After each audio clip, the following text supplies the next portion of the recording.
Fans of Bloody Fists of Fury, rejoice. A fever for fatalities has once again overtaken the globe, leaving behind charred corpses and 3 heads punched out of one body for some reason.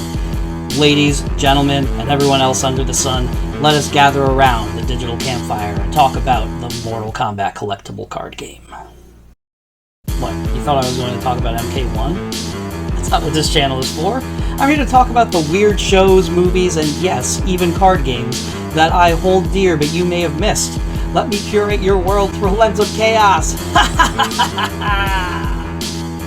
Oh, right. Talk about this game. What's my name? Call me UPPERCUT, I'm UPPERCUT. Call me UPPERCUT, only UPPERCUT. My name is UPPERCUT, please UPPERCUT. Call me UPPERCUT, only UPPERCUT. The year was 1996. You could still find an arcade in every mall. And where you found an arcade, you'd find Mortal Kombat! Games all over the place, oh no, that guy's bleeding, that lady is flying, here's a baby! Meanwhile, on tables around the country, a different fever was spreading. Magic the Gathering has proven that people are willing to spend way too much money to buy pieces of cardboard so they can have a new and unique gaming experience with their friends. Well, it was unique until everyone and their mother jumped on the bandwagon. I mean, if kids will spend a whole week of lunch money on generic fantasy cards, surely they'd lose their hot shits over being Darth Vader, or Spider-Man, or a building from SimCity?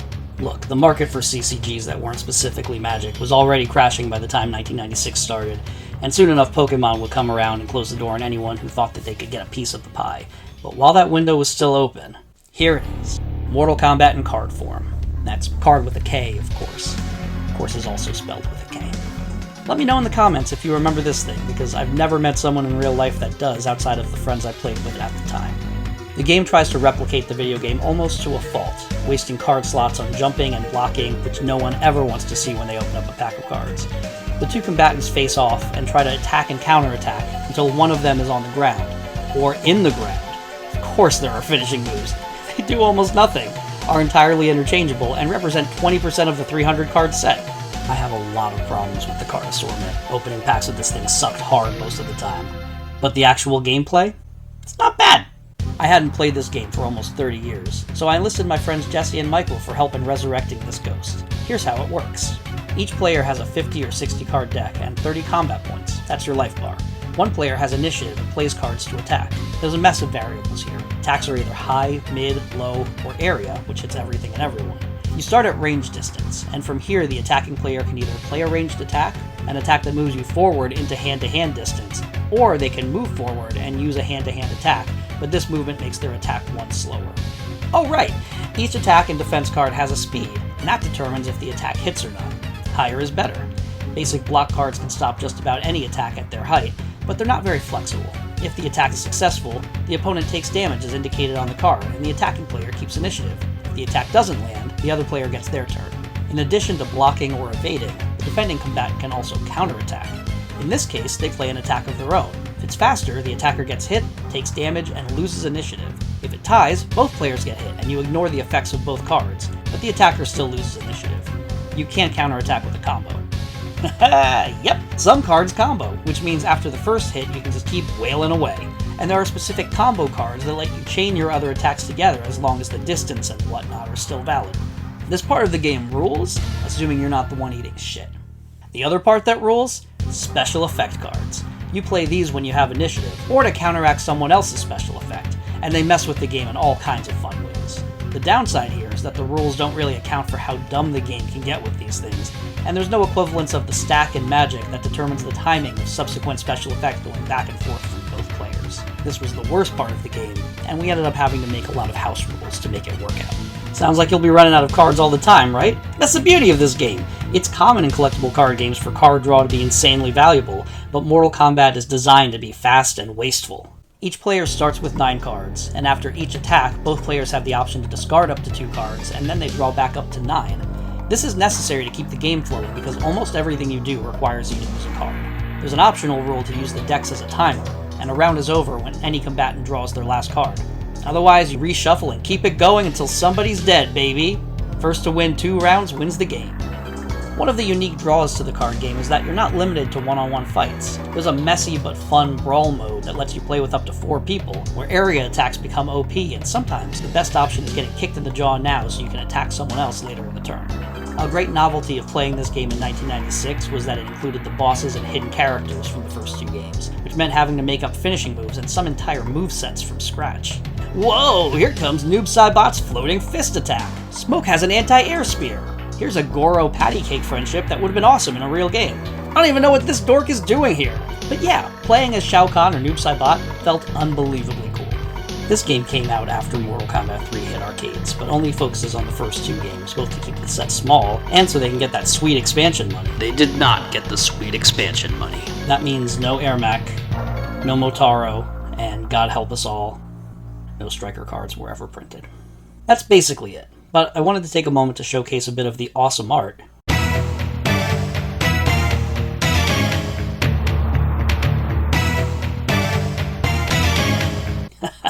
And some of the art that was actual trash. There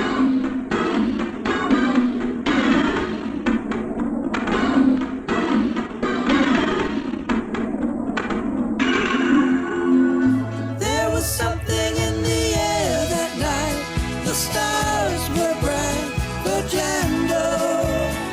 There are definitely some things I didn't cover. Attacks that happen at close quarters distance, falling and turning around slowing your speed, being able to pass, probably a few more. But that's enough for you to get the idea. I'll post a video on the Patreon of the games that I played with Michael and Jesse, and this should be enough to follow along. Fatality? Cancels friendship played against the fatality? There you go. Wait, so did you crush a baby skull?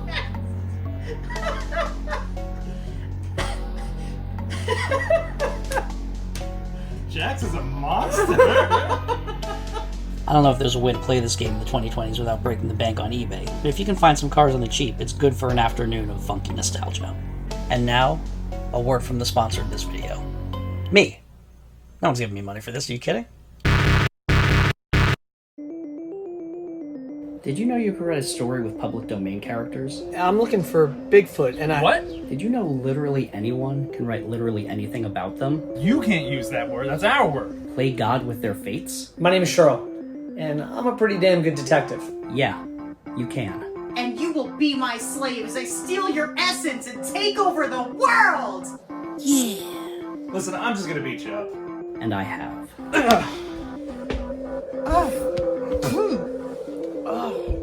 Do you give up? Do you even have a budget for this, or... Cheryl. Sorry, dude.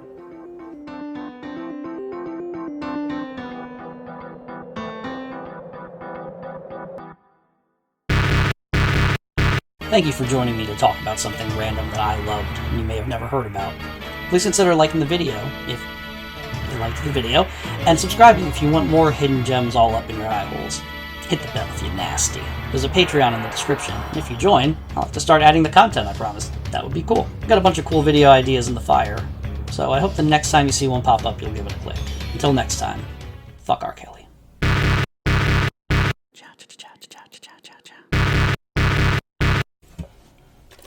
I'm going to read from my book, even though the Patreon subscribers haven't rolled in just yet. Chapter 1. It was a bright and sunny day at Castle Dracula. It was always bright and sunny here. Building the new castle in Barbados was, in hindsight, just a real dumb idea. You really crapped out an ass of a choice on this one, Drac, the Lord of Darkness thought to himself from the catacombs where he slept. But you see, not really. Vampires don't sleep. They're just bored in the dark for 14 hours a day trying not to die. Imagine that. Eternal life and over half of it is nauseating boredom. But I digress, dear reader. He thought this from the catacombs where he just laid there trying to think of an original idea. I should call Snow and see if she can get a sixer of Bunzweiser's, the legally distinct beer for the mans or womans in your life, and drop by for some Batflicks and chill. I feel like I need to explain a number of things at this juncture. First and foremost, Dracula is a real nerd when it comes to bat puns and bad humor. Just the dirt worst. I know Batflicks... I cannot say Batflicks. I know Batflicks and chill is just about the stupidest thing that I've ever typed out of my fingers. I get that. Dracula's the problem here, not me. Secondly, Dracula didn't build his castle on a sunny island by choice. Well, he did, but it was to try to get the others to think he's cool and not a mopey old dope. He is one. He's in denial. But yes, there's a cadre of public domain characters who all like to hang out together and, I don't know, have adventures, I guess? I'm just doing everything I can to avoid veering into fanfic porn at this point. It's going to happen, but I'm going to try to hold back whatever mess that's going to be for as long as I can. So, long story short, no such thing, going to be right in this trash for a while. Dracula has been trying to bone down Snow White, and he thought paying for everyone to move to the islands would help him get that done. So far, that's a big nope, brother. Don't tell him, but she has eyes for Zorro. But the most important thing, and I probably should have started with this, is that I am the unreliable narrator. You shouldn't be reading this. It's garbage. I'm just writing whatever's in my brain to see where it goes because I feel like it. It would be funny to publish a book where good writing is not an option and Dracula's horny because, hey, why the H not? My original plan was to lay the secret down after a few chapters of awkward prose make you think I'm a terrible writer, but I thought it would be best to come clean early and let you know that I'm a terrible writer and an idiot. Dracula has been staring blankly ahead for this whole aside to end, so I'll get back to it. A-ring-a-ding-dong, a-ding-a-ding-dong. Snow White fumbled with her phone on the beach blanket beside her. Hey, yo, what up? Hey, Snow, it's Drac. You want to come over and rock my coffin? What did you say? I couldn't understand a word of that. Are you drunk?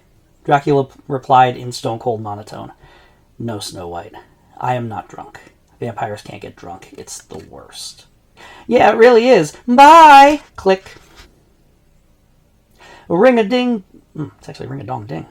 Ring-a-dong-ding-a-ding-a-ding-dong. She sighed. Yes? Oh, hey, Snow. I don't know what happened there. We lost connection. Anyway, would you like to come over and watch the new episode of the Humpty Dumpty Chronicles? I haven't watched it yet. I was hoping we could watch it together. Maybe you could grab some beer and meet me in the crypt? Front door is locked, but the key is under the left gargoyle's tongue. I hate the crypt. It smells like old man and peas down there. What was that about beer? I thought you said you don't drink. I don't drink beer. Remember that time they made a movie about me and that thing about the wine?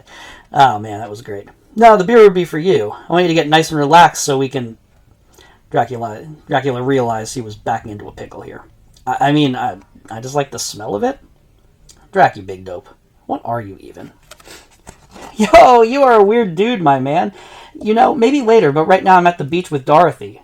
You are? And we're having a smallest bikini contest. You are? No, you big perv. Ooh, ooh! Got you thinking about my titties! Truth be told, Dracula was always thinking about those titties. He doesn't sleep. It gives him way too much time to weave lurid fantasies. We don't kink shame in this house, but that boy is a bit of a creep. Snow stepped into the sad silence Dracula had left in the conversation. You should come hang out with us. It would be fun. Oh, except for the bit where your skin... where my skin peels off in the sunlight. I wish I could. I haven't been able to have a beach day in centuries. Okay, Grandpa. Snow liked Dracula, but she liked to bust his balls over his eternal age. Snow was still very young in comparison, barely past 30. The princess had stopped coming around, and it really hit her self-confidence. How about this? Why don't I come by after we're done here? I'll even wear the bikini. Dracula's eyes widened like a child at Christmas, and you could hear it in his voice. You will? I'm joking, old man. Geez, you're probably thinking about my titties so much I should let you go so you can go cum dust. I'll call you later. Bye! And dear reader, he did just that. Cum dust. Don't know if that was clear, but I really wish I wasn't still talking about it. I wrote a book. Can't stop me from writing books. Bye!